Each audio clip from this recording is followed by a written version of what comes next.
2 Samuel 1. After the death of Saul, David returned from defeating the Amalekites and stayed in Ziklag 2 days. On the third day, a man arrived from Saul's camp, with his clothes torn and with dust on his head. When he came to David, he fell to the ground to pay him honor. "Where have you come from?" David asked him. He answered, "I have escaped from the Israelite camp." "What happened?" David asked. "Tell me." He said, "The men fled from the battle. Many of them fell and died, and Saul and his son Jonathan are dead." Then David said to the young man who brought him the report, "How do you know that Saul and his son Jonathan are dead?" "I happened to be on Mount Gilboa," the young man said, "and there was Saul, leaning on his spear, with the chariots and riders almost upon him. When he turned around and saw me, he called out to me, and I said, 'What can I do?' He asked me, 'Who are you?' 'An Amalekite,' I answered. Then he said to me, 'Stand over me and kill me. I am in the throes of death, but I'm still alive.' So I stood over him and killed him, because I knew that after he had fallen he could not survive. And I took the crown that was on his head and the band on his arm, and have brought them here to my lord." Then David and all the men with him took hold of their clothes and tore them. They mourned and wept and fasted till evening for Saul and his son Jonathan, and for the army of the Lord and the house of Israel, because they had fallen by the sword. David said to the young man who brought him the report, "Where are you from?" "I am the son of an alien, an Amalekite," he answered. David asked him, "Why were you not afraid to lift your hand to destroy the Lord's anointed?" Then David called one of his men and said, "Go, strike him down." So he struck him down, and he died. For David had said to him, "Your blood be on your own head.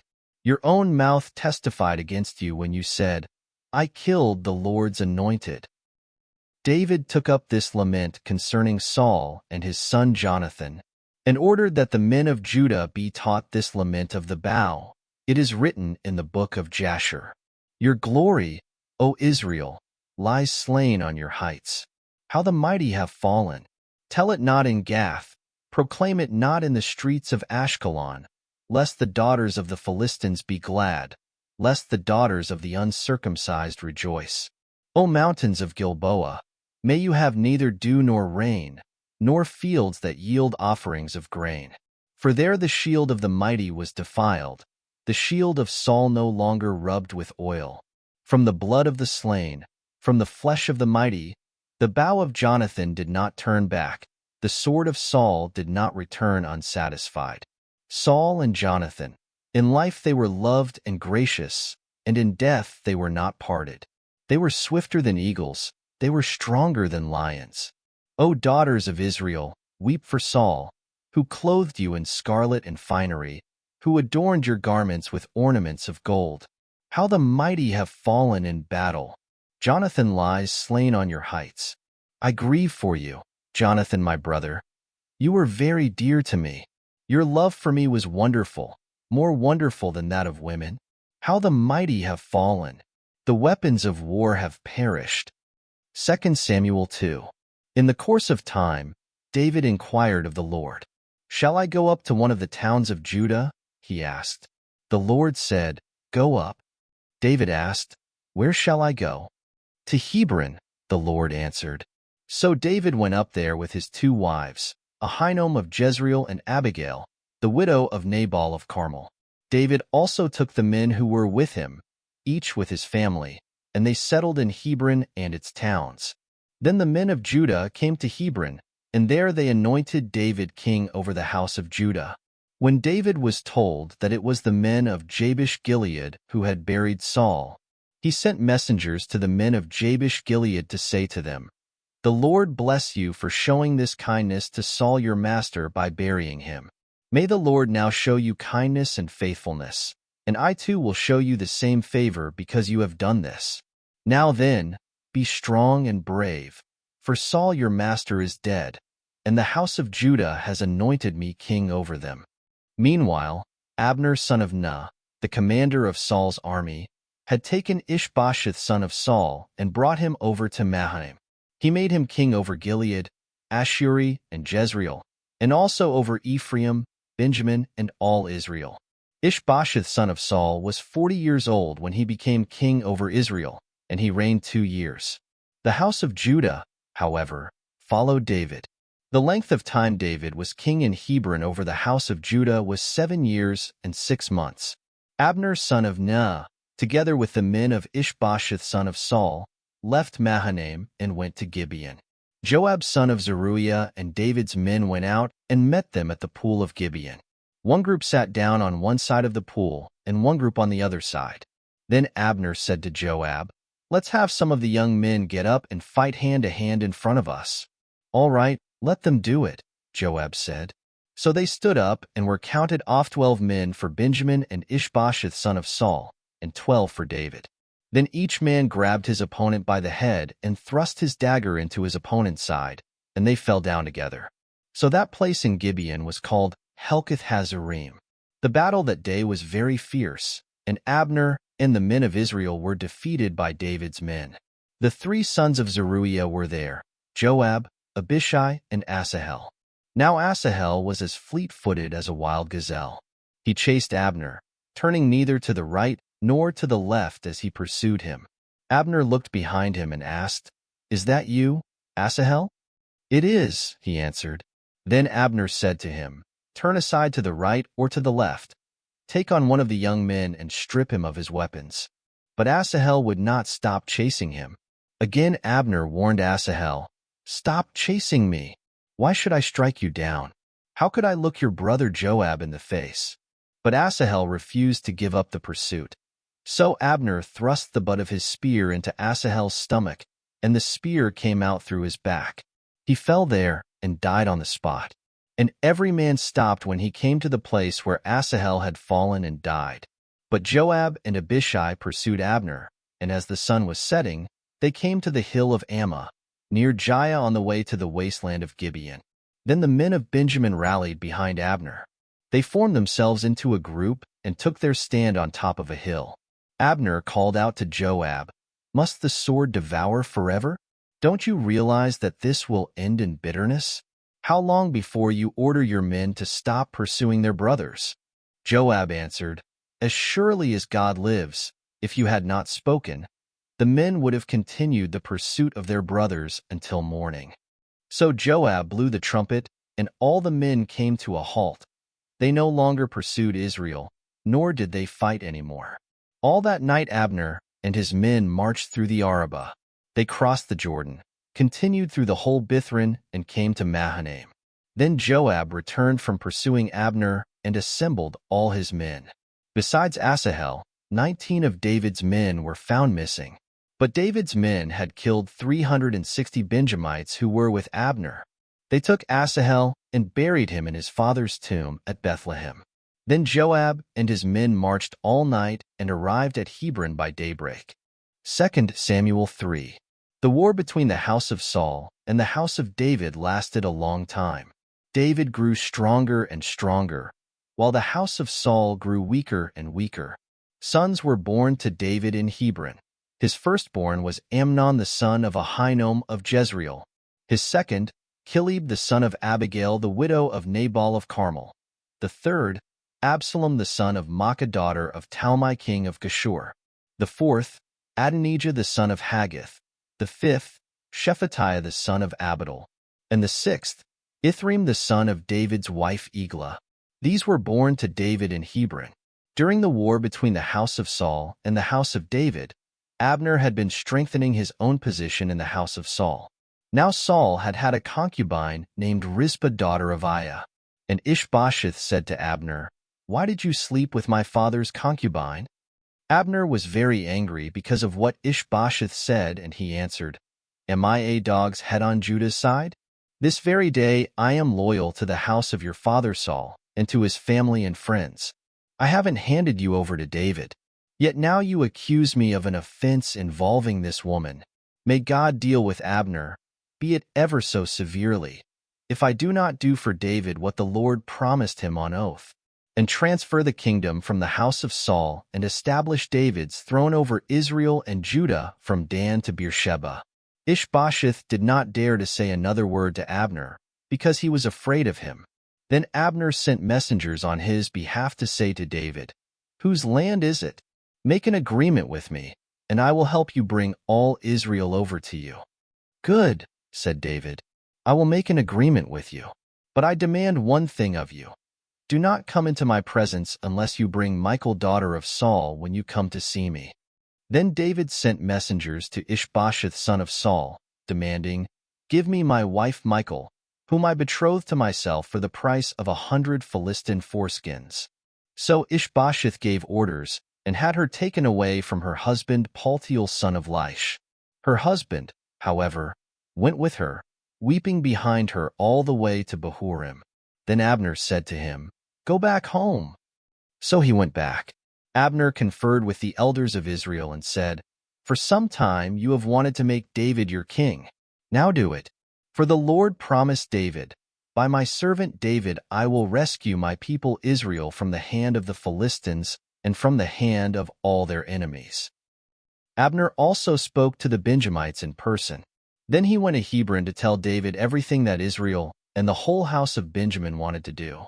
When Abner, who had 20 men with him, came to David at Hebron, David prepared a feast for him and his men. Then Abner said to David, "Let me go at once and assemble all Israel for my lord the king, so that they may make a compact with you, and that you may rule over all that your heart desires." So David sent Abner away, and he went in peace. Just then David's men and Joab returned from a raid, and brought with them a great deal of plunder. But Abner was no longer with David in Hebron, because David had sent him away, and he had gone in peace. When Joab and all the soldiers with him arrived, he was told that Abner son of Ner had come to the king, and that the king had sent him away, and that he had gone in peace. So Joab went to the king and said, "What have you done? Look, Abner came to you. Why did you let him go? Now he is gone. You know Abner son of Ner. He came to deceive you and observe your movements and find out everything you are doing." Joab then left David and sent messengers after Abner, and they brought him back from the well of Sirah. But David did not know it. Now when Abner returned to Hebron, Joab took him aside into the gateway, as though to speak with him privately. And there, to avenge the blood of his brother Asahel, Joab stabbed him in the stomach, and he died. Later, when David heard about this, he said, "I and my kingdom are forever innocent before the Lord concerning the blood of Abner son of Ner. May his blood fall upon the head of Joab and upon all his father's house. May Joab's house never be without someone who has a running sore or leprosy, or who leans on a crutch, or who falls by the sword, or who lacks food." Joab and his brother Abishai murdered Abner because he had killed their brother Asahel in the battle at Gibeon. Then David said to Joab and all the people with him, "Tear your clothes and put on sackcloth and walk in mourning in front of Abner." King David himself walked behind the bier. They buried Abner in Hebron, and the king wept aloud at Abner's tomb. All the people wept also. The king sang this lament for Abner: "Should Abner have died as the lawless die? Your hands were not bound. Your feet were not fettered. You fell as one falls before wicked men." And all the people wept over him again. Then they all came and urged David to eat something while it was still day. But David took an oath, saying, "May God deal with me, be it ever so severely, if I taste bread or anything else before the sun sets." All the people took note and were pleased. Indeed, everything the king did pleased them. So on that day all the people and all Israel knew that the king had no part in the murder of Abner son of Ner. Then the king said to his men, "Do you not realize that a prince and a great man has fallen in Israel this day? And today, though I am the anointed king, I am weak, and these sons of Zeruiah are too strong for me. May the Lord repay the evildoer according to his evil deeds." 2 Samuel 4. When Ishbosheth son of Saul heard that Abner had died in Hebron, he lost courage, and all Israel became alarmed. Now Saul's son had 2 men who were leaders of raiding bands. One was named Baanah and the other Rechab. They were sons of Rimmon the Beerothite from the tribe of Benjamin. Beeroth is considered part of Benjamin. because the people of Beeroth fled to Gittaim and have lived there as aliens to this day. Jonathan, son of Saul, had a son who was lame in both feet. He was 5 years old when the news about Saul and Jonathan came from Jezreel. His nurse picked him up and fled, but as she hurried to leave, he fell and became crippled. His name was Mephibosheth. Now Rechab and Baanah, the sons of Rimmon the Beerothite, set out for the house of Ishbosheth, and they arrived there in the heat of the day while he was taking his noonday rest. They went into the inner part of the house as if to get some wheat, and they stabbed him in the stomach. Then Rechab and his brother Baanah slipped away. They had gone into the house while he was lying on the bed in his bedroom. After they stabbed and killed him, they cut off his head. Taking it with them, they traveled all night by way of the Arabah. They brought the head of Ishbosheth to David at Hebron and said to the king, "Here is the head of Ishbosheth son of Saul, your enemy, who tried to take your life. This day the Lord has avenged my lord the king against Saul and his offspring." David answered Rechab and his brother Baanah, the sons of Rimmon the Beerothite, "As surely as the Lord lives, who has delivered me out of all trouble, when a man told me, 'Saul is dead,' and thought he was bringing good news, I seized him and put him to death in Ziklag. That was the reward I gave him for his news. How much more when wicked men have killed an innocent man in his own house, and on his own bed, should I not now demand his blood from your hand and rid the earth of you?" So David gave an order to his men, and they killed them. They cut off their hands and feet and hung the bodies by the pool in Hebron. But they took the head of Ishbosheth and buried it in Abner's tomb at Hebron. 2 Samuel 5. All the tribes of Israel came to David at Hebron and said, "We are your own flesh and blood. In the past, while Saul was king over us, you were the one who led Israel on their military campaigns. And the Lord said to you, 'You will shepherd my people Israel, and you will become their ruler.'" When all the elders of Israel had come to King David at Hebron, the king made a compact with them at Hebron before the Lord, and they anointed David king over Israel. David was 30 years old when he became king, and he reigned 40 years. In Hebron he reigned over Judah 7 years and 6 months, and in Jerusalem he reigned over all Israel and Judah 33 years. The king and his men marched to Jerusalem to attack the Jebusites, who lived there. The Jebusites said to David, "You will not get in here. Even the blind and the lame can ward you off." They thought, "David cannot get in here." Nevertheless, David captured the fortress of Zion, the city of David. On that day, David said, "Anyone who conquers the Jebusites will have to use the water shaft to reach those lame and blind who are David's enemies. That is why they say, 'The blind and lame will not enter the palace.'" David then took up residence in the fortress and called it the City of David.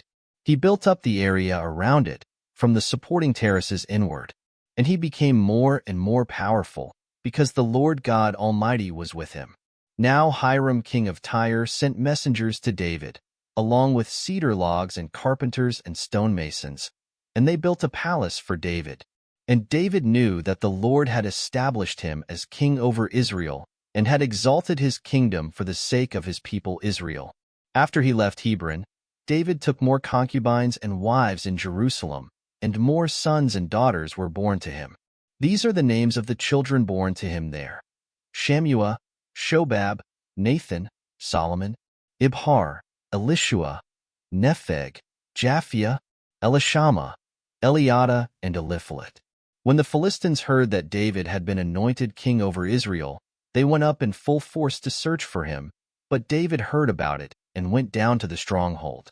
Now the Philistines had come and spread out in the valley of Rephaim. So David inquired of the Lord, "Shall I go and attack the Philistines? Will you hand them over to me?" The Lord answered him, "Go, for I will surely hand the Philistines over to you." So David went to Baal-perazim, and there he defeated them. He said, "As waters break out, the Lord has broken out against my enemies before me." So that place was called Baal-perazim. The Philistines abandoned their idols there, and David and his men carried them off. Once more the Philistines came up and spread out in the valley of Rephaim. So David inquired of the Lord, and he answered, "Do not go straight up, but circle around behind them and attack them in front of the balsam trees. As soon as you hear the sound of marching in the tops of the balsam trees, move quickly, because that will mean the Lord has gone out in front of you to strike the Philistine army." So David did as the Lord commanded him, and he struck down the Philistines all the way from Gibeon to Gezer. 2 Samuel 6. David again brought together out of Israel chosen men, 30,000 in all. He and all his men set out from Bala of Judah to bring up from there the ark of God, which is called by the name of the Lord Almighty, who is enthroned between the cherubim that are on the ark. They set the ark of God on a new cart and brought it from the house of Abinadab, which was on the hill. Uzzah and Ahio, sons of Abinadab, were guiding the new cart, with the ark of God on it, and Ahio was walking in front of it.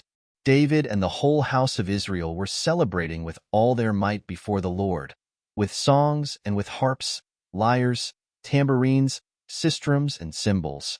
When they came to the threshing floor of Nacon, Uzzah reached out and took hold of the ark of God, because the oxen stumbled.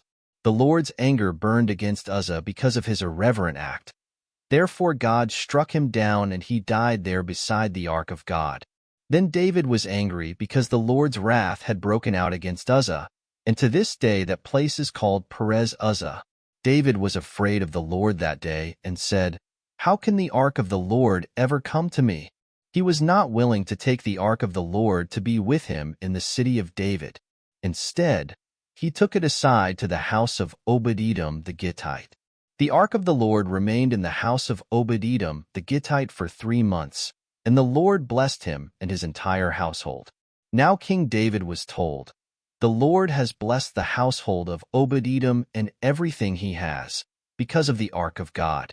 So David went down and brought up the ark of God from the house of Obed-Edom to the city of David with rejoicing. When those who were carrying the ark of the Lord had taken 6 steps, he sacrificed a bull and a fattened calf.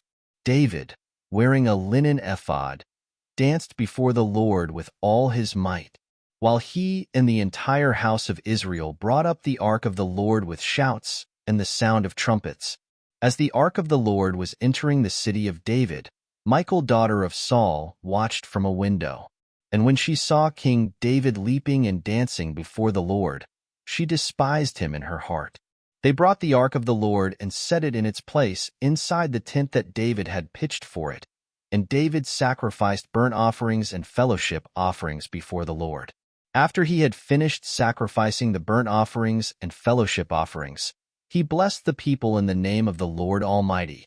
Then he gave a loaf of bread, a cake of dates, and a cake of raisins to each person in the whole crowd of Israelites, both men and women, and all the people went to their homes. When David returned home to bless his household, Michal, daughter of Saul, came out to meet him and said, "How the king of Israel has distinguished himself today, disrobing in the sight of the slave girls of his servants as any vulgar fellow would." David said to Michal, "It was before the Lord, who chose me rather than your father or anyone from his house when he appointed me ruler over the Lord's people Israel. I will celebrate before the Lord. I will become even more undignified than this, and I will be humiliated in my own eyes. But by these slave girls you spoke of, I will be held in honor." And Michal, daughter of Saul, had no children to the day of her death. 2 Samuel 7. After the king was settled in his palace, and the Lord had given him rest from all his enemies around him, he said to Nathan the prophet, "Here I am, living in a palace of cedar, while the ark of God remains in a tent." Nathan replied to the king, "Whatever you have in mind, go ahead and do it, for the Lord is with you." That night the word of the Lord came to Nathan, saying, "Go and tell my servant David, this is what the Lord says. Are you the one to build me a house to dwell in? I have not dwelt in a house from the day I brought the Israelites up out of Egypt to this day. I have been moving from place to place with a tent as my dwelling. Wherever I have moved with all the Israelites, did I ever say to any of their rulers whom I commanded to shepherd my people Israel, 'Why have you not built me a house of cedar?' Now then, tell my servant David, This is what the Lord Almighty says. I took you from the pasture and from following the flock to be ruler over my people Israel. I have been with you wherever you have gone, and I have cut off all your enemies from before you. Now I will make your name great, like the names of the greatest men of the earth. And I will provide a place for my people Israel, and will plant them so that they can have a home of their own and no longer be disturbed. Wicked people will not oppress them anymore, as they did at the beginning, and have done ever since the time I appointed leaders over my people Israel. I will also give you rest from all your enemies. The Lord declares to you that the Lord himself will establish a house for you. When your days are over and you rest with your fathers, I will raise up your offspring to succeed you, who will come from your own body, and I will establish his kingdom. He is the one who will build a house for my name, and I will establish the throne of his kingdom forever. I will be his father, and he will be my son. When he does wrong, I will punish him with the rod of men, with floggings inflicted by men. But my love will never be taken away from him, as I took it away from Saul, whom I removed from before you. Your house and your kingdom will endure forever before me. Your throne will be established forever. Nathan reported to David all the words of this entire revelation. Then King David went in and sat before the Lord, and he said, Who am I, O sovereign Lord, and what is my family, that you have brought me this far? And as if this were not enough in your sight, O sovereign Lord, you have also spoken about the future of the house of your servant. Is this your usual way of dealing with man, O sovereign Lord? What more can David say to you? For you know your servant, O sovereign Lord. For the sake of your word and according to your will, you have done this great thing and made it known to your servant. How great you are, O sovereign Lord! There is no one like you, and there is no God but you, as we have heard with our own ears. And who is like your people Israel, the one nation on earth that God went out to redeem as a people for himself, and to make a name for himself, and to perform great and awesome wonders by driving out nations and their gods from before your people, whom you redeemed from Egypt? You have established your people Israel as your very own forever, and you, O Lord, have become their God. And now, Lord God, keep forever the promise you have made concerning your servant and his house. Do as you promised, so that your name will be great forever. Then men will say, The Lord Almighty is God over Israel, and the house of your servant David will be established before you. O Lord Almighty, God of Israel, you have revealed this to your servant, saying, I will build a house for you. So your servant has found courage to offer you this prayer. O sovereign Lord, you are God. Your words are trustworthy, and you have promised these good things to your servant. Now be pleased to bless the house of your servant, that it may continue forever in your sight. For you, O sovereign Lord, have spoken, and with your blessing the house of your servant will be blessed forever. 2 Samuel 8. In the course of time, David defeated the Philistines and subdued them, and he took Metheg-Ammah from the control of the Philistines. David also defeated the Moabites. He made them lie down on the ground and measured them off with a length of cord. Every 2 lengths of them were put to death, and the 3rd length was allowed to live. So the Moabites became subject to David and brought tribute. Moreover, David fought Hadadezer son of Rehob, king of Zobah, when he went to restore his control along the Euphrates River. David captured 1,000 of his chariots, 7,000 charioteers, and 20,000 foot soldiers. He hamstrung all but 100 of the chariot horses. When the Arameans of Damascus came to help Hadadezer king of Zobah, David struck down 22,000 of them. He put garrisons in the Aramean kingdom of Damascus, and the Arameans became subject to him and brought tribute. The Lord gave David victory wherever he went. David took the gold shields that belonged to the officers of Hadadezer and brought them to Jerusalem. From Tebah and Berothai, towns that belonged to Hadadezer, King David took a great quantity of bronze. When Tou king of Hamath heard that David had defeated the entire army of Hadadezer, He sent his son Joram to King David to greet him and congratulate him on his victory in battle over Hadadezer, who had been at war with two. Joram brought with him articles of silver and gold and bronze. King David dedicated these articles to the Lord, as he had done with the silver and gold from all the nations he had subdued: Edom and Moab, the Ammonites and the Philistines, and Amalek. He also dedicated the plunder taken from Hadadezer son of Rehob, king of Zobah. And David became famous after he returned from striking down 18,000 Edomites in the Valley of Salt. He put garrisons throughout Edom, and all the Edomites became subject to David. The Lord gave David victory wherever he went. David reigned over all Israel, doing what was just and right for all his people. Joab son of Zeruiah was over the army. Jehoshaphat son of Ahilud was recorder. Zadok son of Ahitub and Ahimelech son of Abiathar were priests. Sariah was secretary. Benaiah son of Jehoiada was over the Kerethites and Pelethites, and David's sons were royal advisers. 2 Samuel 9. David asked, "Is there anyone still left of the house of Saul to whom I can show kindness for Jonathan's sake?" Now there was a servant of Saul's household named Ziba. They called him to appear before David, and the king said to him, "Are you Ziba?" "Your servant," he replied. The king asked, "Is there no one still left of the house of Saul to whom I can show God's kindness?"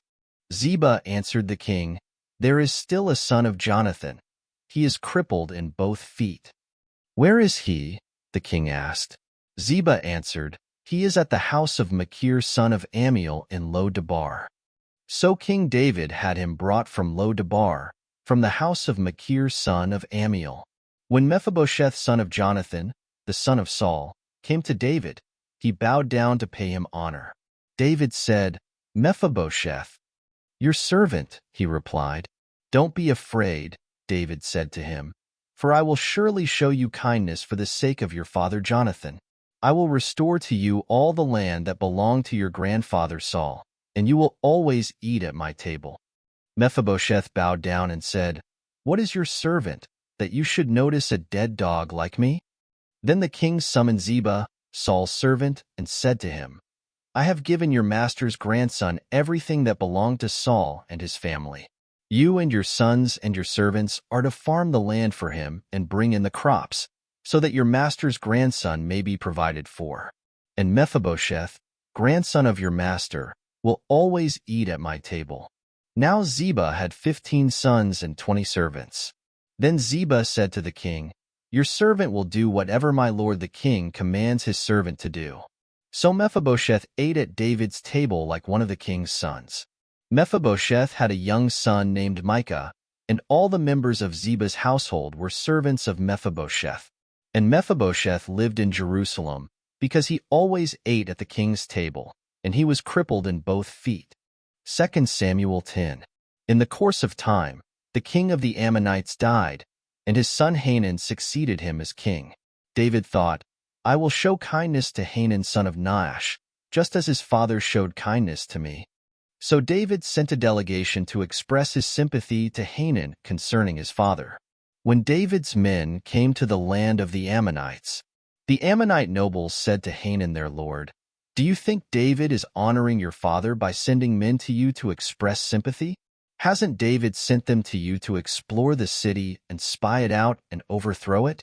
So Hanun seized David's men, shaved off half of each man's beard, cut off their garments in the middle at the buttocks, and sent them away. When David was told about this, he sent messengers to meet the men, for they were greatly humiliated. The king said, "Stay at Jericho till your beards have grown, and then come back." When the Ammonites realized that they had become a stench in David's nostrils, they hired 20,000 Aramean foot soldiers from Beth Rehob and Zobah, as well as the king of Makkah with 1,000 men, and also 12,000 men from Tob. On hearing this, David sent Joab out with the entire army of fighting men. The Ammonites came out and drew up in battle formation at the entrance to their city gate, while the Arameans of Zobah and Rehob and the men of Tob and Makkah were by themselves in the open country. Joab saw that there were battle lines in front of him and behind him. So he selected some of the best troops in Israel and deployed them against the Arameans. He put the rest of the men under the command of Abishai his brother and deployed them against the Ammonites. Joab said, "If the Arameans are too strong for me, then you are to come to my rescue. But if the Ammonites are too strong for you, then I will come to rescue you. Be strong and let us fight bravely for our people and the cities of our God. The Lord will do what is good in his sight." Then Joab and the troops with him advanced to fight the Arameans, and they fled before him. When the Ammonites saw that the Arameans were fleeing, they fled before Abishai and went inside the city. So Joab returned from fighting the Ammonites and came to Jerusalem. After the Arameans saw that they had been routed by Israel, they regrouped. Hadadezer had Arameans brought from beyond the river. They went to Helam, with Shobach the commander of Hadadezer's army leading them. When David was told of this, he gathered all Israel, crossed the Jordan, and went to Helam. The Arameans formed their battle lines to meet David and fought against him. But they fled before Israel, and David killed 700 of their charioteers and 40,000 of their foot soldiers. He also struck down Shobach the commander of their army, and he died there. When all the kings who were vassals of Hadadezer saw that they had been defeated by Israel, they made peace with the Israelites and became subject to them. So the Arameans were afraid to help the Ammonites anymore. 2 Samuel 11. In the spring, at the time when kings go off to war, David sent Joab out with the king's men and the whole Israelite army. They destroyed the Ammonites and besieged Rabbah, but David remained in Jerusalem. One evening David got up from his bed and walked around on the roof of the palace. From the roof he saw a woman bathing. The woman was very beautiful, and David sent someone to find out about her. The man said, "Isn't this Bathsheba, the daughter of Eliam and the wife of Uriah the Hittite?" Then David sent messengers to get her. She came to him, and he slept with her.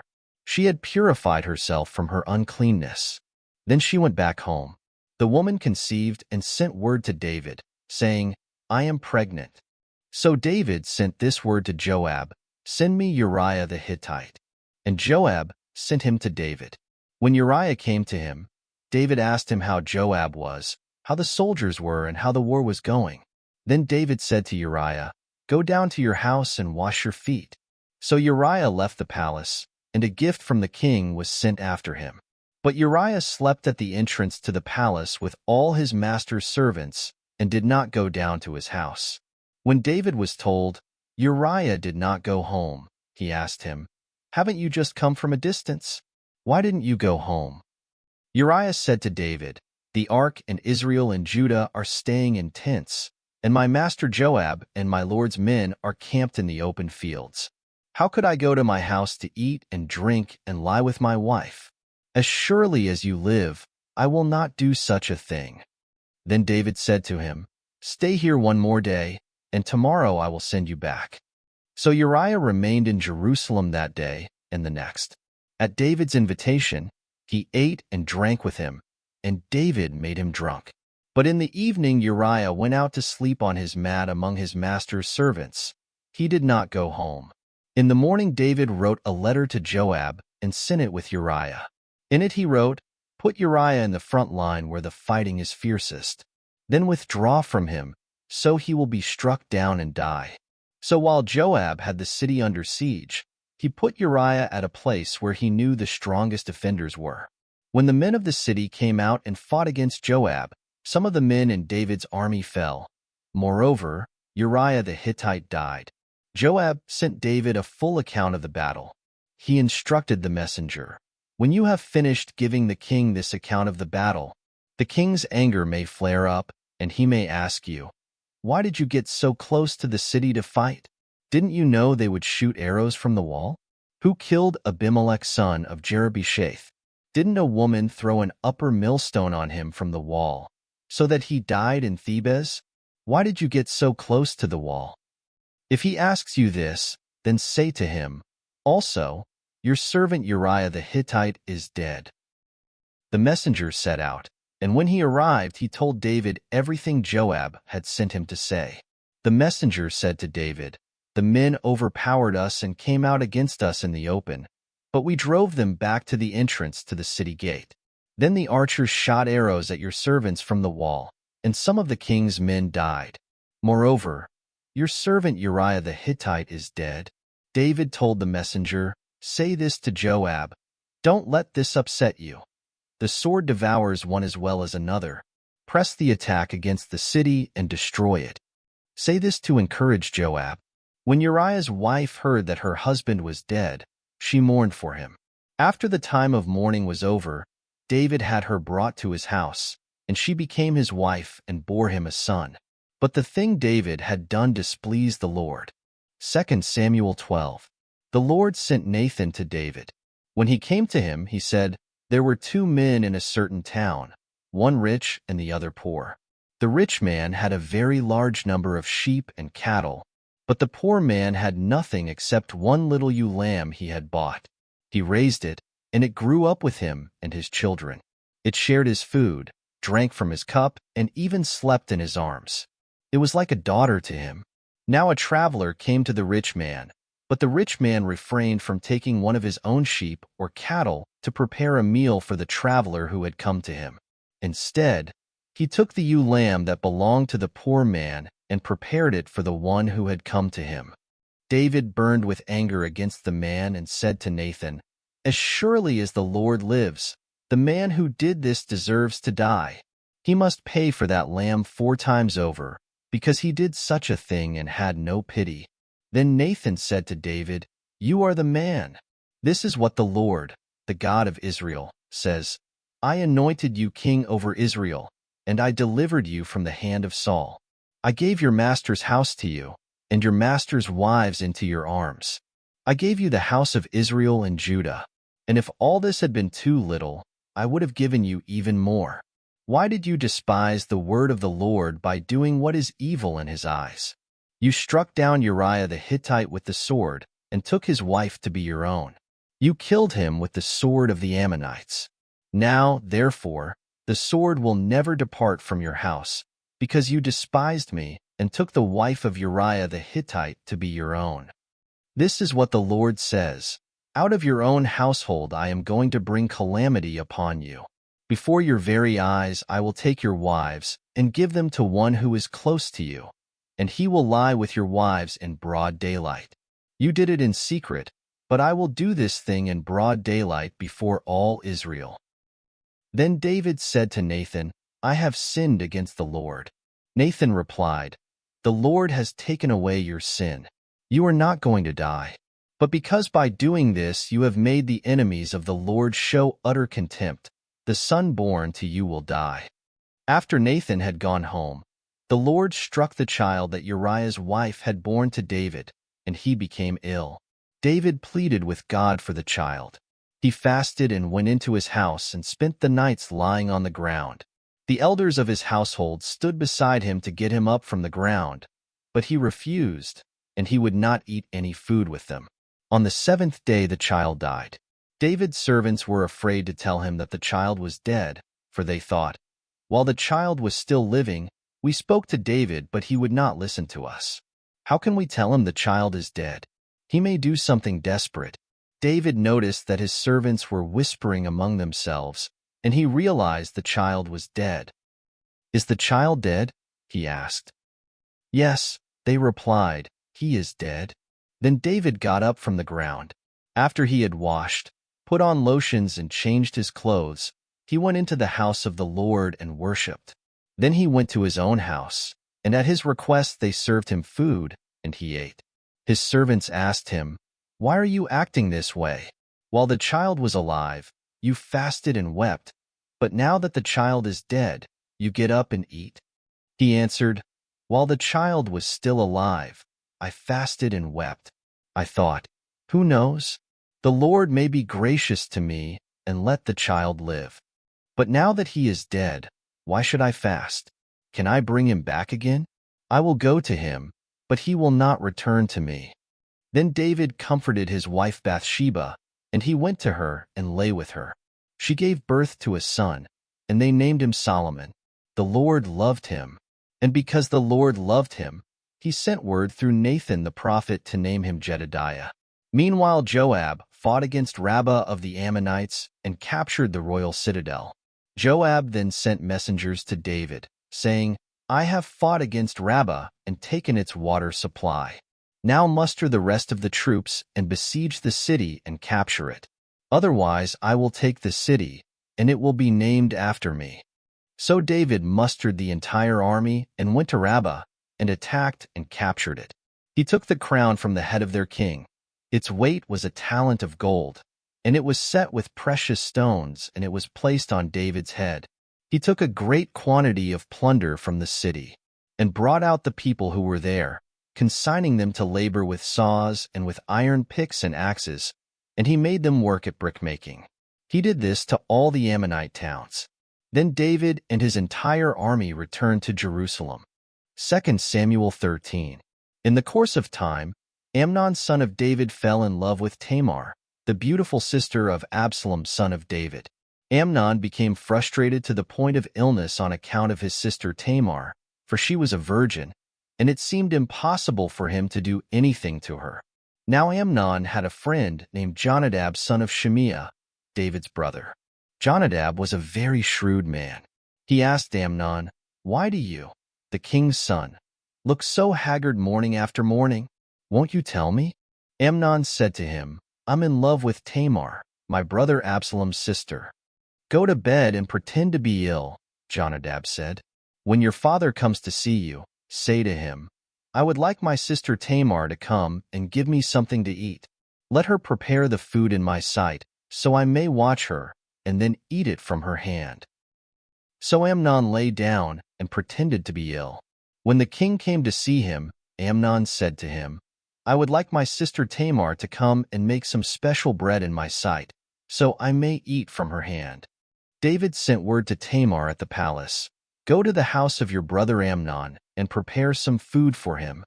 So Tamar went to the house of her brother Amnon, who was lying down.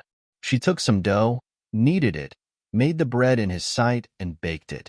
Then she took the pan and served him the bread, but he refused to eat. Send everyone out of here, Amnon said.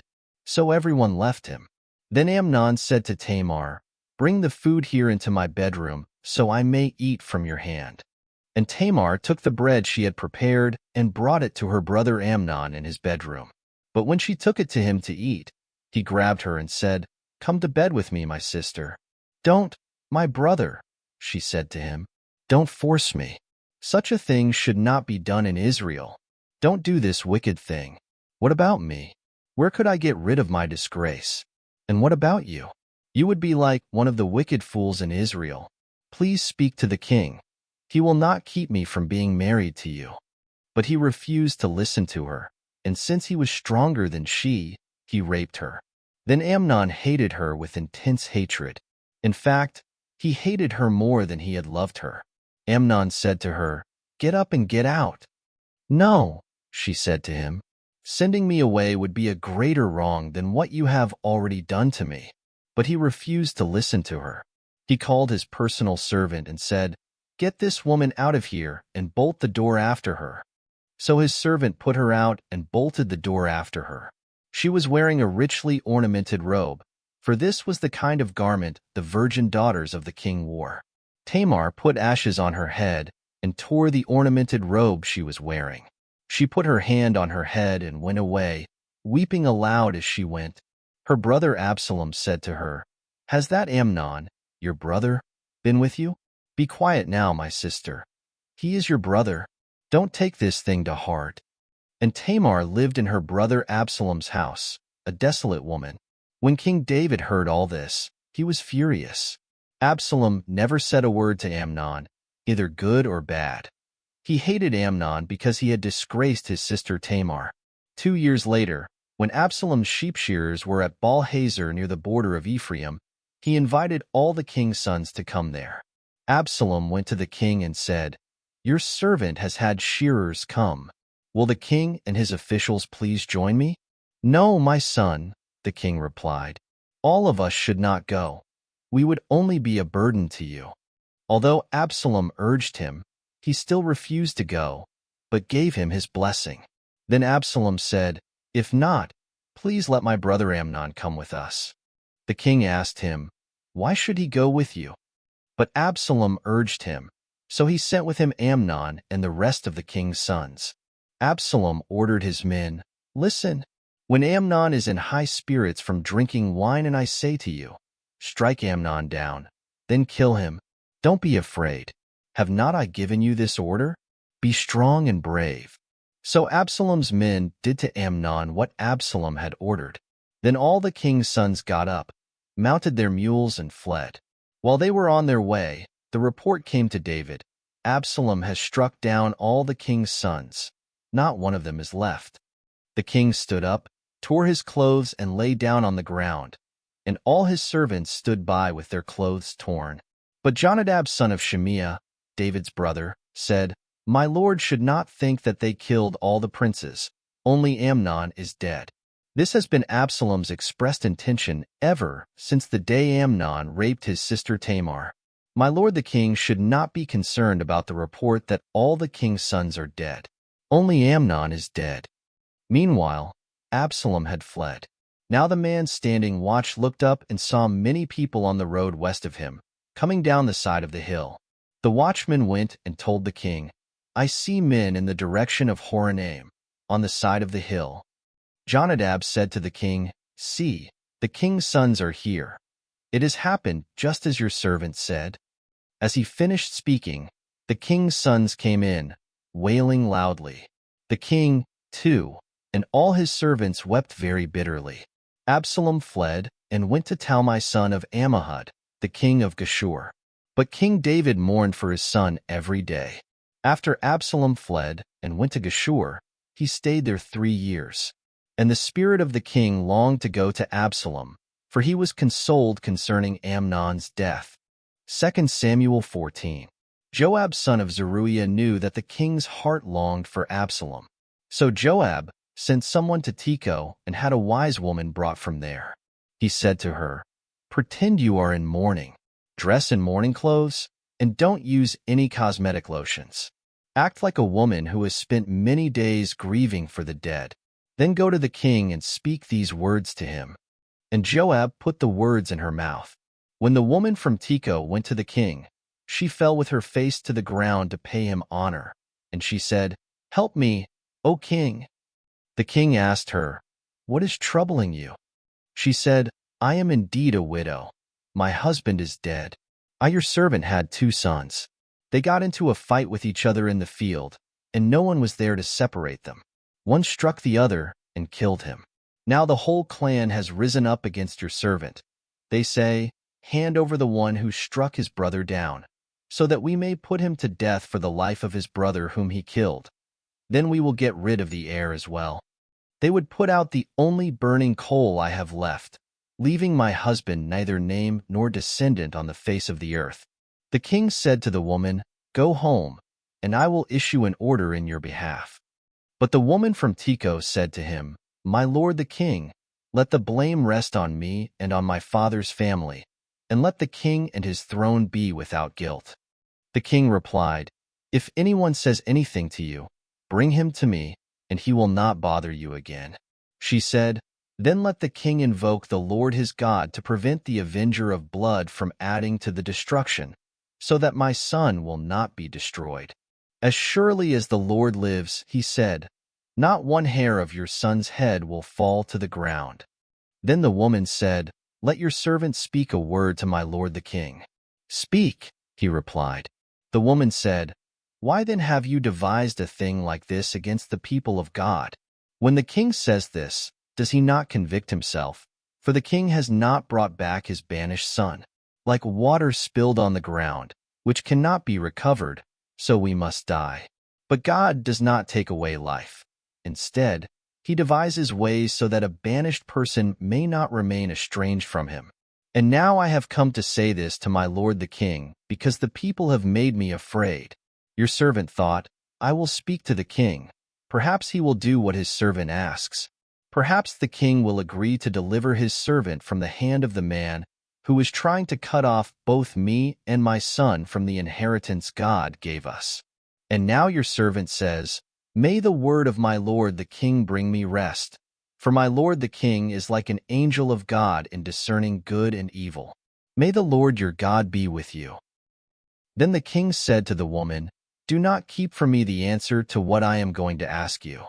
"Let my lord the king speak," the woman said. The king asked, "Isn't the hand of Joab with you in all this?" The woman answered, "As surely as you live, my lord the king, no one can turn to the right or to the left from anything my lord the king says. Yes, it was your servant Joab who instructed me to do this, and who put all these words into the mouth of your servant. Your servant Joab did this to change the present situation. My lord has wisdom like that of an angel of God. He knows everything that happens in the land." The king said to Joab, "Very well, I will do it. Go, bring back the young man Absalom." Joab fell with his face to the ground to pay him honor, and he blessed the king. Joab said, "Today your servant knows that he has found favor in your eyes, my lord the king, because the king has granted his servant's request." Then Joab went to Geshur and brought Absalom back to Jerusalem. But the king said, "He must go to his own house. He must not see my face." So Absalom went to his own house and did not see the face of the king. In all Israel there was not a man so highly praised for his handsome appearance as Absalom. From the top of his head to the sole of his foot there was no blemish in him. Whenever he cut the hair of his head, he used to cut his hair from time to time when it became too heavy for him. He would weigh it, and its weight was 200 shekels by the royal standard. 3 sons and a daughter were born to Absalom. The daughter's name was Tamar, and she became a beautiful woman. Absalom lived 2 years in Jerusalem without seeing the king's face. Then Absalom sent for Joab in order to send him to the king, but Joab refused to come to him. So he sent a second time, but he refused to come. Then he said to his servants, "Look, Joab's field is next to mine, and he has barley there. Go and set it on fire." So Absalom's servants set the field on fire. Then Joab did go to Absalom's house, and he said to him, "Why have your servants set my field on fire?" Absalom said to Joab, "Look, I sent word to you and said, 'Come here so I can send you to the king to ask, why have I come from Geshur? It would be better for me if I were still there. Now then, I want to see the king's face, and if I am guilty of anything, let him put me to death.'" So Joab went to the king and told him this. Then the king summoned Absalom, and he came in and bowed down with his face to the ground before the king. And the king kissed Absalom.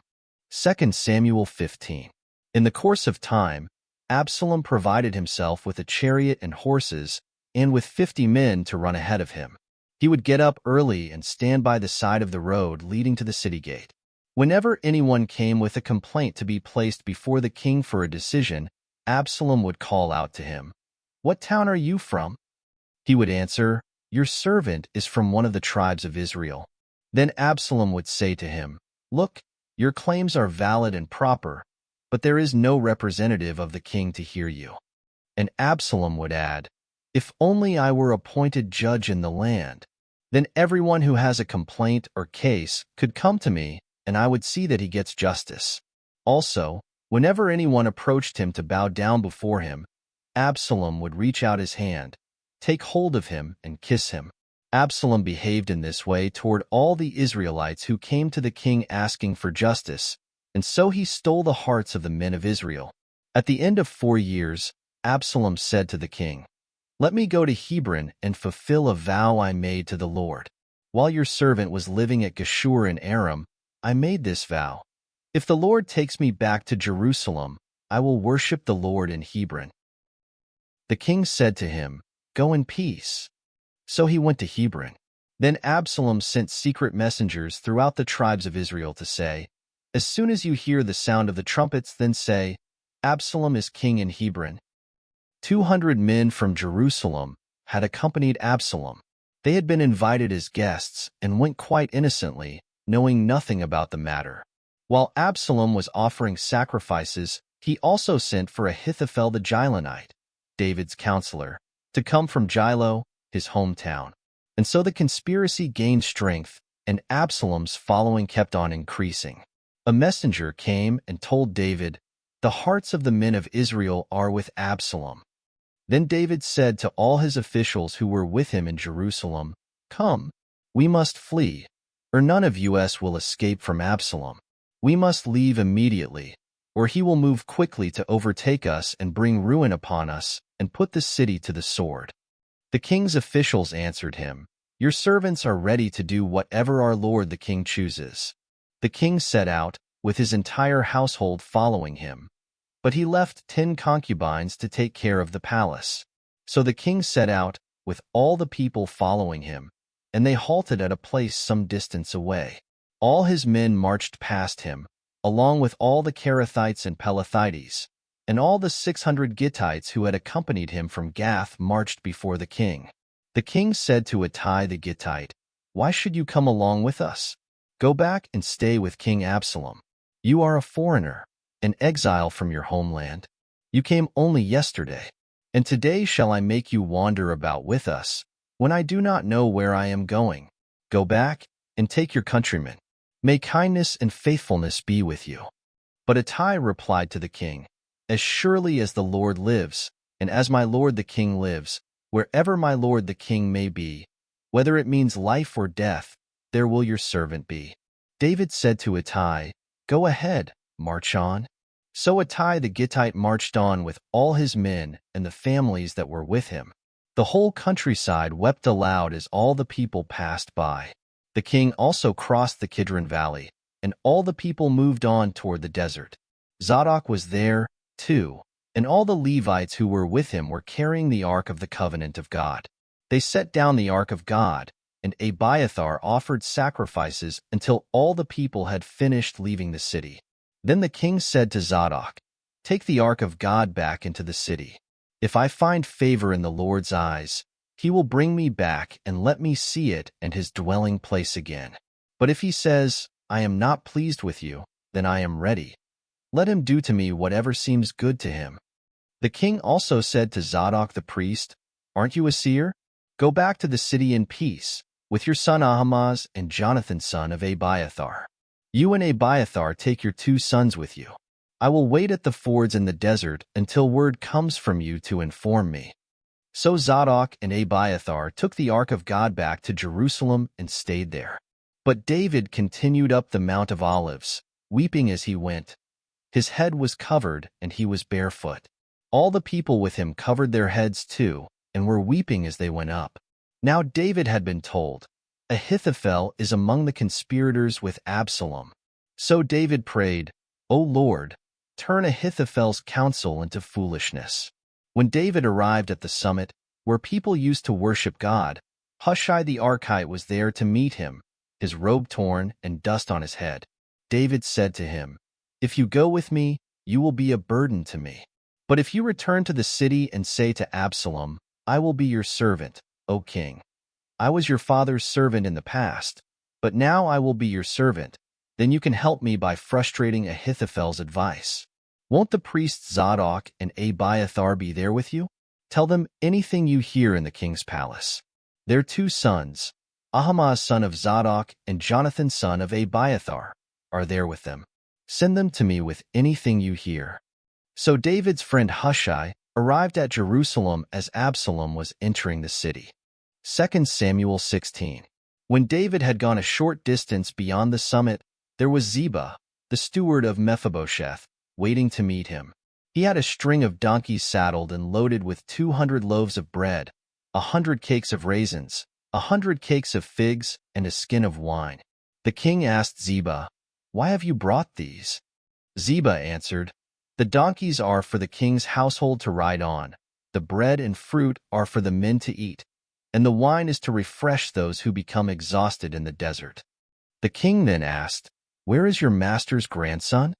Ziba said to him, "He is staying in Jerusalem, because he thinks, 'Today the house of Israel will give me back my grandfather's kingdom.'" Then the king said to Ziba, "All that belonged to Mephibosheth is now yours."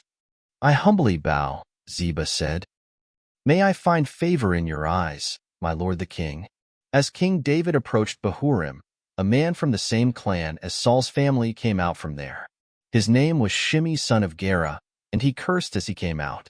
He pelted David and all the king's officials with stones, though all the troops and the special guard were on David's right and left.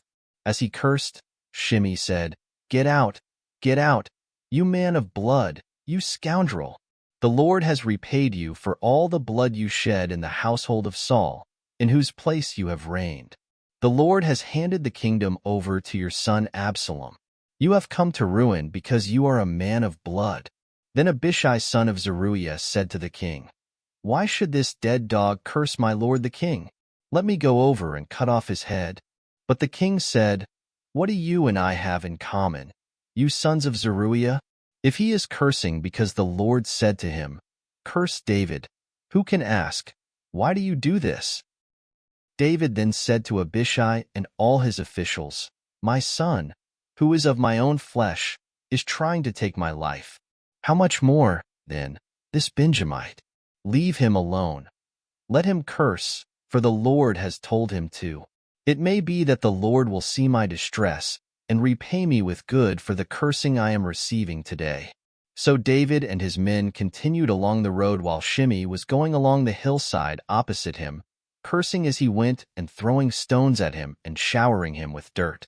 The king and all the people with him arrived at their destination exhausted, and there he refreshed himself. Meanwhile, Absalom and all the men of Israel came to Jerusalem, and Ahithophel was with him. Then Hushai the Archite, David's friend, went to Absalom and said to him, long live the king! Long live the king! Absalom asked Hushai, is this the love you show your friend? Why didn't you go with your friend? Hushai said to Absalom, no, the one chosen by the Lord, by these people, and by all the men of Israel his eye will be, and I will remain with him. Furthermore, whom should I serve? Should I not serve the son? Just as I served your father, so I will serve you. Absalom said to Ahithophel, give us your advice. What should we do? Ahithophel answered, lie with your father's concubines whom he left to take care of the palace. Then all Israel will hear that you have made yourself a stench in your father's nostrils, and the hands of everyone with you will be strengthened.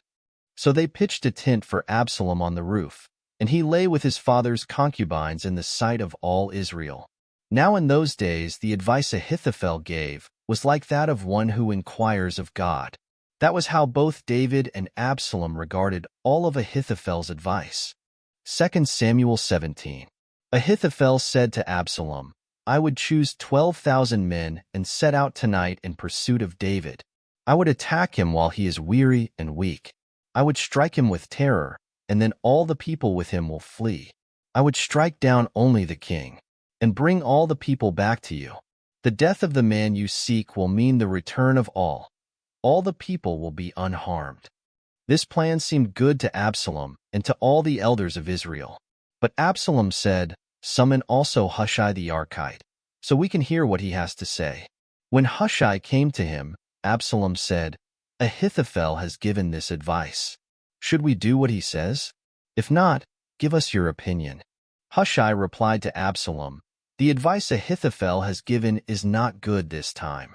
You know your father and his men. They are fighters and as fierce as a wild bear robbed of her cubs. Besides, your father is an experienced fighter. He will not spend the night with the troops. Even now, he is hidden in a cave or some other place. If he should attack your troops first, whoever hears about it will say, there has been a slaughter among the troops who follow Absalom. Then even the bravest soldier, whose heart is like the heart of a lion, will melt with fear, for all Israel knows that your father is a fighter and that those with him are brave. So I advise you, let all Israel, from Dan to Beersheba as numerous as the sand on the seashore be gathered to you, with you yourself leading them into battle. Then we will attack him wherever he may be found, and we will fall on him as dew settles on the ground. Neither he nor any of his men will be left alive. If he withdraws into a city, then all Israel will bring ropes to that city, and we will drag it down to the valley until not even a piece of it can be found. Absalom and all the men of Israel said, the advice of Hushai the Archite is better than that of Ahithophel. For the Lord had determined to frustrate the good advice of Ahithophel in order to bring disaster on Absalom. Hushai told Zadok and Abiathar, the priests, Ahithophel has advised Absalom and the elders of Israel to do such and such, but I have advised them to do so and so. Now send a message immediately and tell David, do not spend the night at the fords in the desert. Cross over without fail, or the king and all the people with him will be swallowed up. Jonathan and Ahimaaz were staying at En-Rogel.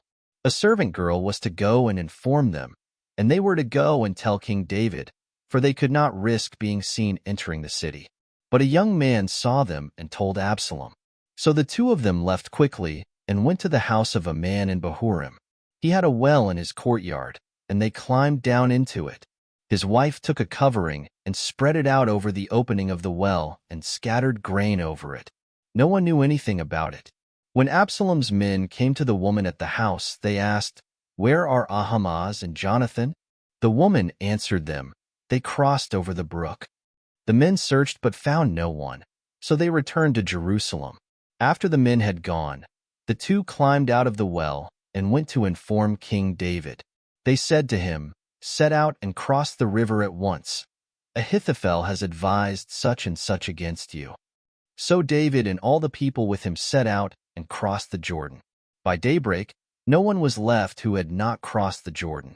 When Ahithophel saw that his advice had not been followed, he saddled his donkey and set out for his house in his hometown. He put his house in order and then hanged himself. So he died and was buried in his father's tomb. David went to Mahanaim, and Absalom crossed the Jordan with all the men of Israel. Absalom had appointed Amasa over the army in place of Joab. Amasa was the son of a man named Jether, an Israelite who had married Abigail, the daughter of Nahash and sister of Zeruiah, the mother of Joab. The Israelites and Absalom camped in the land of Gilead. When David came to Mahanaim, Shobi son of Nahash from Rabbah of the Ammonites, and Machir son of Ammiel from Lo-Debar, and Barzillai the Gileadite from Rogelim, brought bedding and bowls and articles of pottery. They also brought wheat and barley, flour and roasted grain, beans and lentils, honey and curds, sheep, and cheese from cow's milk for David and his people to eat. For they said, the people have become hungry and tired and thirsty in the desert. 2 Samuel 18. David mustered the men who were with him and appointed over them commanders of thousands and commanders of hundreds. David sent the troops out a third under the command of Joab, a third under Joab's brother Abishai son of Zeruiah, and a third under Ittai the Gittite. The king told the troops, I myself will surely march out with you. But the men said, you must not go out. If we are forced to flee, they won't care about us. Even if half of us die, they won't care. But you are worth 10,000 of us. It would be better now for you to give us support from the city. The king answered, I will do whatever seems best to you. So the king stood beside the gate while all the men marched out in units of hundreds and of thousands. The king commanded Joab, Abishai, and Ittai, be gentle with the young man Absalom for my sake. And all the troops heard the king giving orders concerning Absalom to each of the commanders. The army marched into the field to fight Israel, and the battle took place in the forest of Ephraim. There the army of Israel was defeated by David's men, and the casualties that day were great 20,000 men. The battle spread out over the whole countryside, and the forest claimed more lives that day than the sword. Now Absalom happened to meet David's men. He was riding his mule, and as the mule went under the thick branches of a large oak, Absalom's head got caught in the tree. He was left hanging in midair, while the mule he was riding kept on going. When one of the men saw this, he told Joab, I just saw Absalom hanging in an oak tree. Joab said to the man who had told him this, What? You saw him? Why didn't you strike him to the ground right there? Then I would have had to give you 10 shekels of silver and a warrior's belt. But the man replied, Even if 1,000 shekels were weighed out into my hands, I would not lift my hand against the king's son. In our hearing the king commanded you and Abishai and Ittai, protect the young man Absalom for my sake. And if I had put my life in jeopardy, and nothing is hidden from the king, would have kept your distance from me." Joab said, "I'm not going to wait like this for you." So he took 3 javelins in his hand and plunged them into Absalom's heart while Absalom was still alive in the oak tree. And 10 of Joab's armor-bearers surrounded Absalom, struck him, and killed him. Then Joab sounded the trumpet, and the troops stopped pursuing Israel, for Joab halted them. They took Absalom, threw him into a big pit in the forest, and piled up a large heap of rocks over him. Meanwhile, all the Israelites fled to their homes. During his lifetime, Absalom had taken a pillar and erected it in the king's valley as a monument to himself, for he thought, "I have no son to carry on the memory of my name." He named the pillar after himself, and it is called Absalom's monument to this day. Now Ahimaaz son of Zadok said, "Let me run and take the news to the king that the Lord has delivered him from the hand of his enemies." "You are not the one to take the news today," Joab told him. "You may take the news another time, but you must not do so today, because the king's son is dead." Then Joab said to a Cushite, "Go, tell the king what you have seen." The Cushite bowed down before Joab and ran off. Ahimaaz son of Zadok again said to Joab, "Come what may, please let me run behind the Cushite." But Joab replied, "My son, why do you want to go? You don't have any news that will bring you a reward." He said, "Come what may, I want to run." So Joab said, "Run." Then Ahimaaz ran by way of the plain and outran the Cushite. While David was sitting between the inner and outer gates, the watchman went up to the roof of the gateway by the wall. As he looked out, he saw a man running alone. The watchman called out to the king and reported it. The king said, "If he is alone, he must have good news." And the man came closer and closer. Then the watchman saw another man running, and he called down to the gatekeeper, "Look, another man running alone?" The king said, "He must be bringing good news too." The watchman said, "It seems to me that the first one runs like Ahimaaz son of Zadok." "He's a good man," the king said. "He comes with good news." Then Ahimaaz called out to the king, "All is well." He bowed down before the king with his face to the ground and said, "Praise be to the Lord your God. He has delivered up the men who lifted their hands against my lord the king." The king asked, "Is the young man Absalom safe?"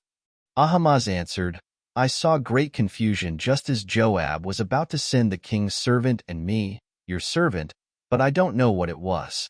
The king said, "Stand aside and wait here." So he stepped aside and stood there. Then the Cushite arrived and said, "My lord the king, hear the good news. The Lord has delivered you today from all who rose up against you." The king asked the Cushite, "Is the young man Absalom safe?" The Cushite replied, "May the enemies of my lord the king and all who rise up to harm you be like that young man." The king was shaken. He went up to the room over the gateway and wept. As he went, he said, "O my son Absalom, my son Absalom, if only I had died instead of you, O Absalom, my son, my son." 2 Samuel 19. Joab was told, "The king is weeping and mourning for Absalom." And for the whole army the victory that day was turned into mourning, because on that day the troops heard it said, "The king is grieving for his son." The men stole into the city that day, as men steal in who are ashamed when they flee from battle. The king covered his face and cried aloud, "O my son Absalom! O Absalom, my son, my son!" Then Joab went into the house to the king and said, "Today you have humiliated all your men, who have just saved your life and the lives of your sons and daughters and the lives of your wives and concubines. You love those who hate you and hate those who love you. You have made it clear today that the commanders and their men mean nothing to you. I see that you would be pleased if Absalom were alive today and all of us were dead. Now go out and encourage your men. I swear by the Lord that if you don't go out, not a man will be left with you by nightfall. This will be worse for you than all the calamities that have come upon you from your youth till now." So the king got up and took his seat in the gateway. When the men were told, "The king is sitting in the gateway," they all came before him. Meanwhile, the Israelites had fled to their homes. Throughout the tribes of Israel, The people were all arguing with each other, saying, "The king delivered us from the hand of our enemies. He is the one who rescued us from the hand of the Philistines. But now he has fled the country because of Absalom, and Absalom, whom we anointed to rule over us, has died in battle. So why do you say nothing about bringing the king back?" King David sent this message to Zadok and Abiathar, the priests. "Ask the elders of Judah, why should you be the last to bring the king back to his palace, since what is being said throughout Israel has reached the king at his quarters? You are my brothers, my own flesh and blood. So why should you be the last to bring back the king? And say to Amasa, are you not my own flesh and blood? May God deal with me, be it ever so severely, if from now on you are not the commander of my army in place of Joab." He won over the hearts of all the men of Judah as though they were one man. They sent word to the king, "Return, you and all your men." Then the king returned and went as far as the Jordan. Now the men of Judah had come to Gilgal to go out and meet the king and bring him across the Jordan. Shimei son of Gera, the Benjamite from Bahurim, hurried down with the men of Judah to meet King David. With him were 1,000 Benjamites, along with Ziba, the steward of Saul's household, and his 15 sons and 20 servants. They rushed to the Jordan, where the king was. They crossed at the ford to take the king's household over and to do whatever he wished. When Shimei son of Gera crossed the Jordan, he fell prostrate before the king and said to him, "May my lord not hold me guilty. Do not remember how your servant did wrong on the day my lord the king left Jerusalem. May the king put it out of his mind. For I your servant know that I have sinned, but today I have come here as the first of the whole house of Joseph to come down and meet my lord the king." Then Abishai son of Zeruiah said, "Shouldn't Shimei be put to death for this? He cursed the Lord's anointed." David replied, "What do you and I have in common, you sons of Zeruiah? This day you have become my adversaries. Should anyone be put to death in Israel today? Do I not know that today I am king over Israel?" So the king said to Shimei, "You shall not die." And the king promised him on oath. Mephibosheth, Saul's grandson, also went down to meet the king. He had not taken care of his feet, or trimmed his mustache, or washed his clothes from the day the king left until the day he returned safely. When he came from Jerusalem to meet the king asked him, "Why didn't you go with me, Mephibosheth?" He said, "My lord the king, since I your servant am lame, I said, I will have my donkey saddled and will ride on it, so I can go with the king. But Ziba my servant betrayed me, and he has slandered your servant to my lord the king. My lord the king is like an angel of God, so do whatever pleases you. All my grandfather's descendants deserved nothing but death from my lord the king, but you gave your servant a place among those who eat at your table. So what right do I have to make any more appeals to the king?" The king said to him, "Why say more? I order you and Ziba to divide the fields." Mephibosheth said to the king, "Let him take everything, now that my lord the king has arrived home safely." Barzillai the Gileadite also came down from Rogelim to cross the Jordan with the king and to send him on his way from there. Now Barzillai was a very old man, 80 years of age. He had provided for the king during his stay in Mahanaim, for he was a very wealthy man. The king said to Barzillai, "Cross over with me and stay with me in Jerusalem, and I will provide for you." But Barzillai answered the king, "How many more years will I live, that I should go up to Jerusalem with the king? I am now 80 years old. Can I tell the difference between what is good and what is not? Can your servant taste what he eats and drinks? Can I still hear the voices of men and women singers? Why should your servant be an added burden to my lord the king? Your servant will cross over the Jordan with the king for a short distance, but why should the king reward me in this way? Let your servant return, that I may die in my own town near the tomb of my father and mother. But here is your servant Kimham. Let him cross over with my lord the king. Do for him whatever pleases you." The king said, "Kimham shall cross over with me, and I will do for him whatever pleases you. And anything you desire from me I will do for you." So all the people crossed the Jordan, and then the king crossed over. The king kissed Barzillai and gave him his blessing, and Barzillai returned to his home. When the king crossed over to Gilgal, Kimham crossed with him. All the troops of Judah and half the troops of Israel had taken the king over. Soon all the men of Israel were coming to the king and saying to him, "Why did our brothers, the men of Judah, steal the king away and bring him and his household across the Jordan, together with all his men?" All the men of Judah answered the men of Israel, "We did this because the king is closely related to us. Why are you angry about it? Have we eaten any of the king's provisions? Have we taken anything for ourselves?" Then the men of Israel answered the men of Judah, "We have 10 shares in the king, and besides, we have a greater claim on David than you have. So why do you treat us with contempt? Were we not the first to speak of bringing back our king?" But the men of Judah responded even more harshly than the men of Israel. 2 Samuel 20. Now a troublemaker named Sheba, son of Bichri, a Benjamite, happened to be there. He sounded the trumpet and shouted, "We have no share in David, no part in Jesse's son. Every man to his tent, O Israel." So all the men of Israel deserted David to follow Sheba, son of Bichri. But the men of Judah stayed by their king all the way from the Jordan to Jerusalem. When David returned to his palace in Jerusalem, he took the 10 concubines he had left to take care of the palace and put them in a house under guard. He provided for them, but did not lie with them. They were kept in confinement till the day of their death, living as widows.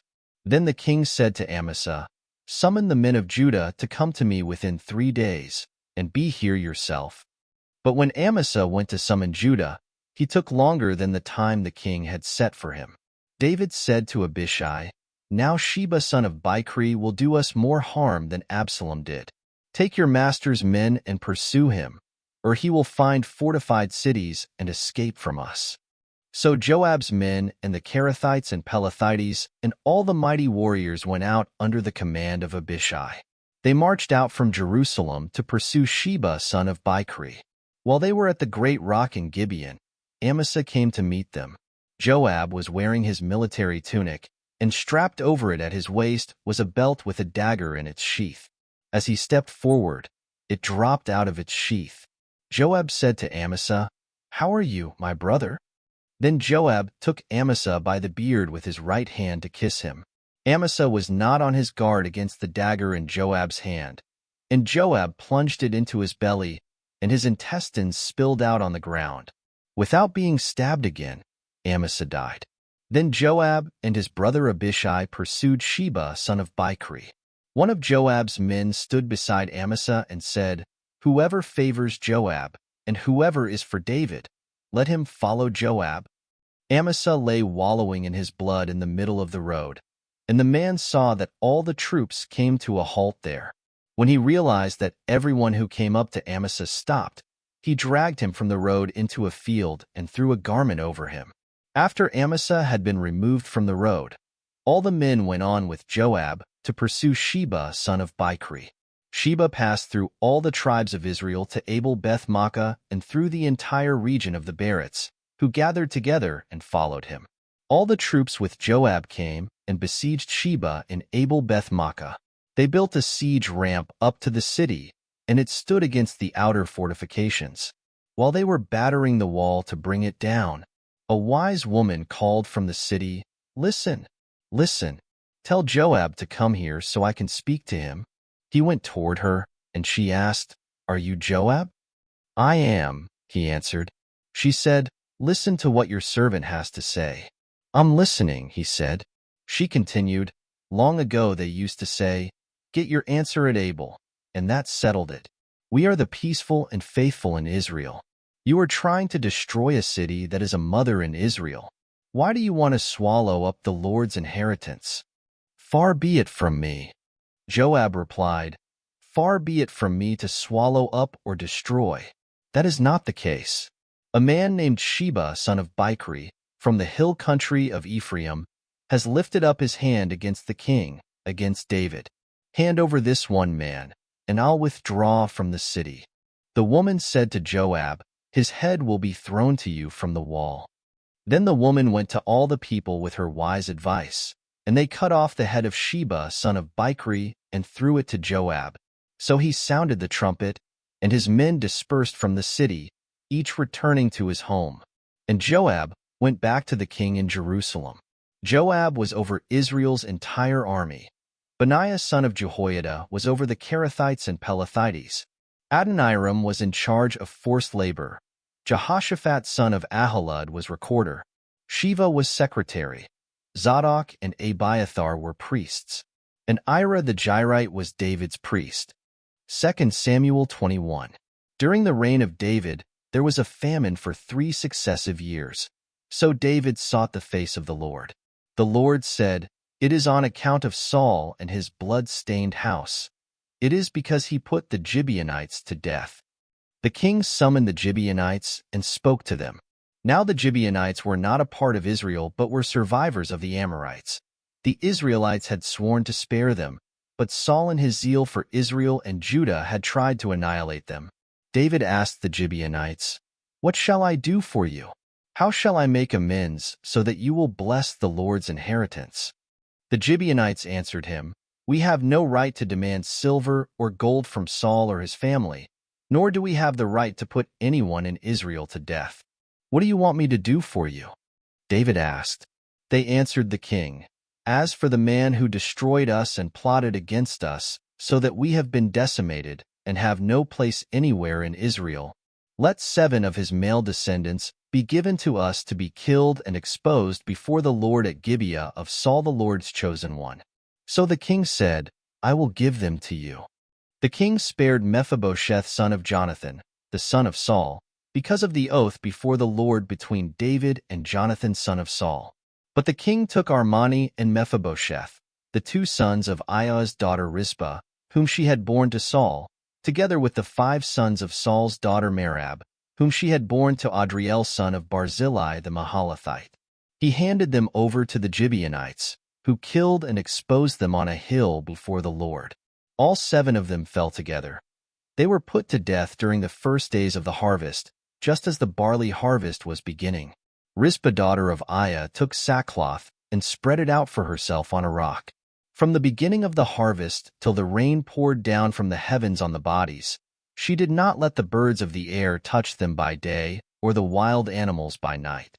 When David was told what Aiah's daughter Rizpah, Saul's concubine, had done, he went and took the bones of Saul and his son Jonathan from the citizens of Jabesh-Gilead.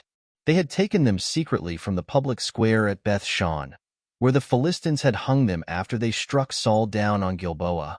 David brought the bones of Saul and his son Jonathan from there, and the bones of those who had been killed and exposed were gathered up. They buried the bones of Saul and his son Jonathan in the tomb of Saul's father Kish, at Zelah in Benjamin, and did everything the king commanded. After that, God answered prayer in behalf of the land. Once again there was a battle between the Philistines and Israel. David went down with his men to fight against the Philistines, and he became exhausted.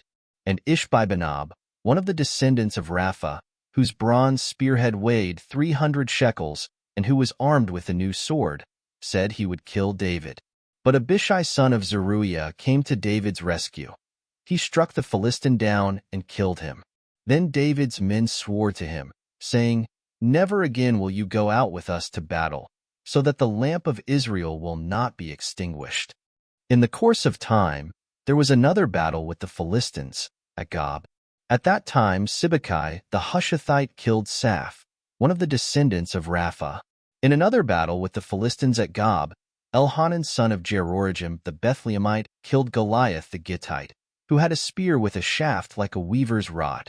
In still another battle, which took place at Gath, there was a huge man with 6 fingers on each hand and 6 toes on each foot, 24 in all. He also was descended from Rapha. When he taunted Israel, Jonathan son of Shimea, David's brother, killed him. These 4 were descendants of Rapha and Gath, and they fell at the hands of David and his men. 2 Samuel 22. David sang to the Lord the words of this song when the Lord delivered him from the hand of all his enemies and from the hand of Saul. He said, "The Lord is my rock, my fortress, and my deliverer. My God is my rock, in whom I take refuge, my shield and the horn of my salvation. He is my stronghold, my refuge and my Savior. From violent men you save me.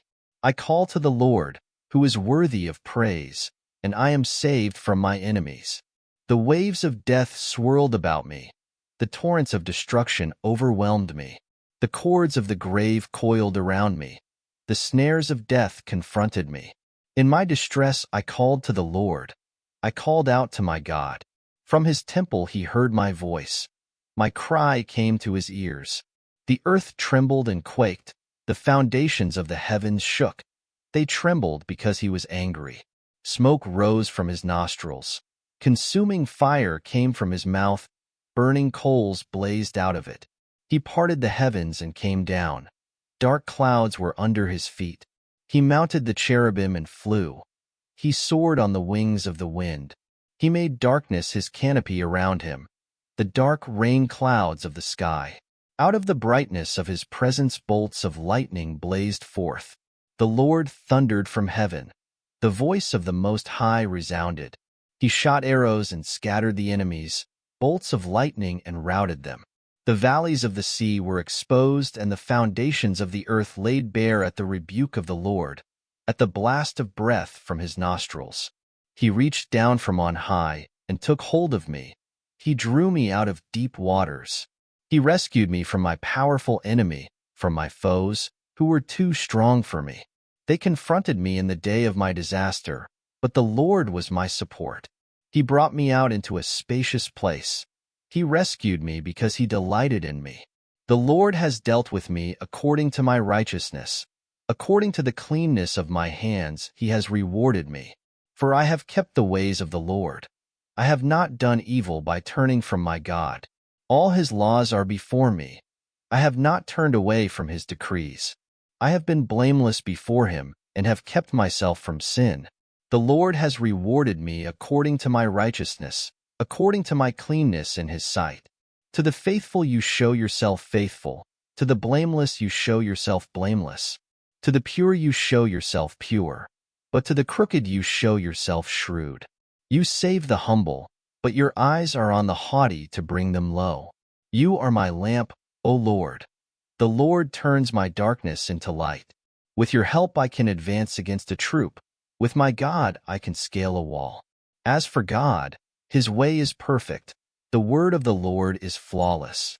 He is a shield for all who take refuge in him. For who is God besides the Lord? And who is the rock except our God? It is God who arms me with strength and makes my way perfect. He makes my feet like the feet of a deer.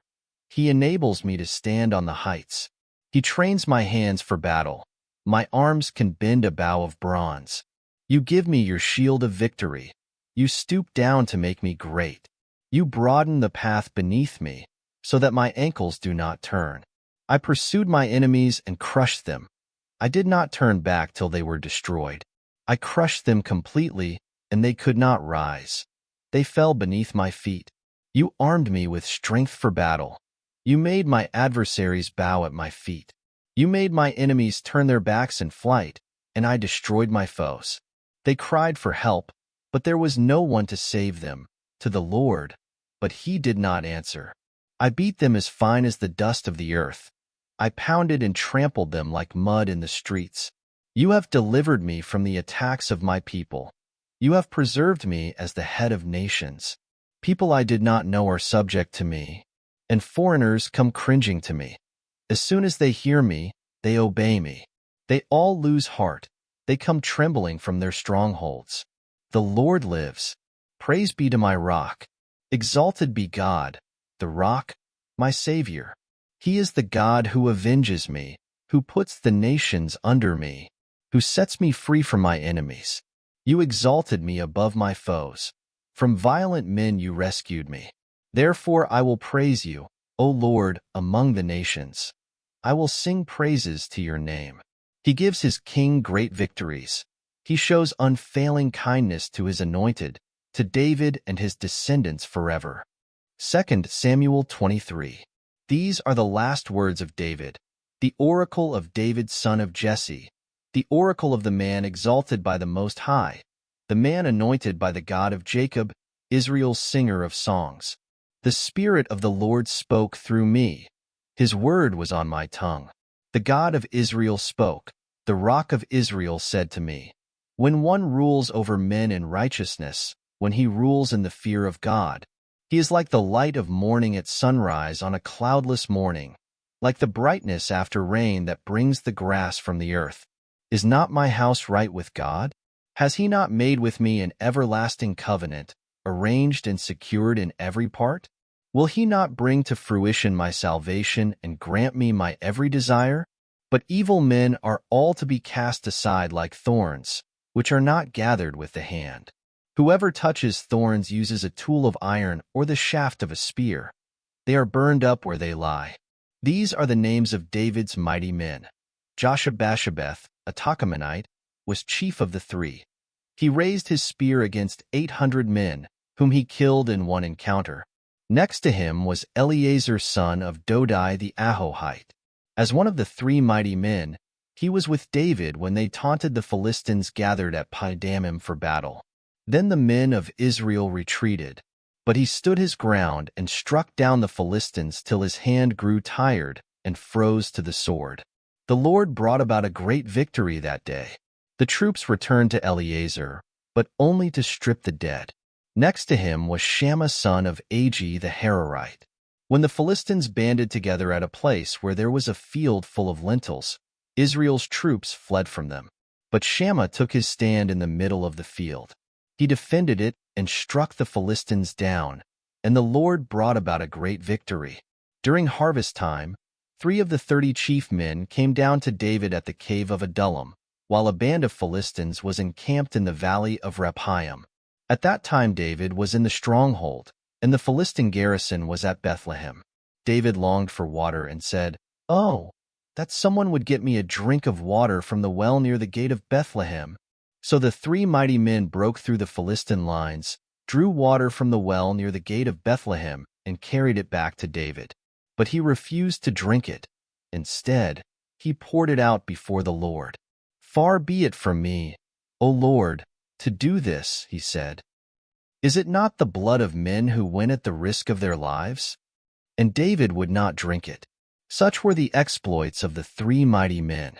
Abishai the brother of Joab son of Zeruiah was chief of the 3. He raised his spear against 300 men, whom he killed, and so he became as famous as the 3. Was he not held in greater honor than the 3?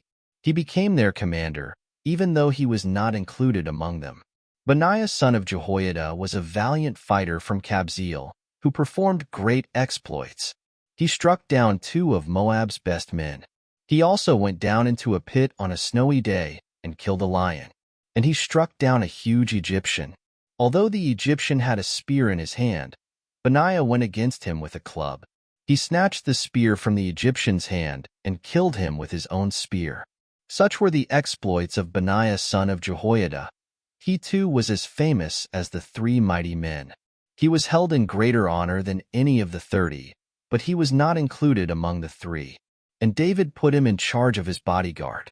Among the 30 were Asahel the brother of Joab, Elhanan son of Dodo from Bethlehem, Shammah the Haradite, Elika the Haradite, Helez the Paltite, Ira son of Ikesh from Tekoa, Abiezer from Anathoth, Mebanai the Hushathite, Zalman the Ahohite, Maharai the Netophathite, Heled son of Baanah the Netophathite, Ithai son of Ribai from Gibeah in Benjamin, Benaiah the Pirathonite, Hiddai from the ravines of Gash, Abialban the Arbathite, Asmaveth the Baramite, Eliabah the Shalbanite, the sons of Jashan, Jonathan, son of Shammah the Hararite, Ahiam son of Sherar the Hararite, Eliphalet son of Ahasbai the Maacathite, Eliam son of Ahithophel the Gilonite, Hezro the Carmelite, Parai the Arbite, Igal son of Nathan from Zobah, the son of Hagri, Zelek the Ammonite, Naharai the Beerothite, the armor-bearer of Joab son of Zeruiah, Ira the Ithrite, Gareb the Ithrite, and Uriah the Hittite.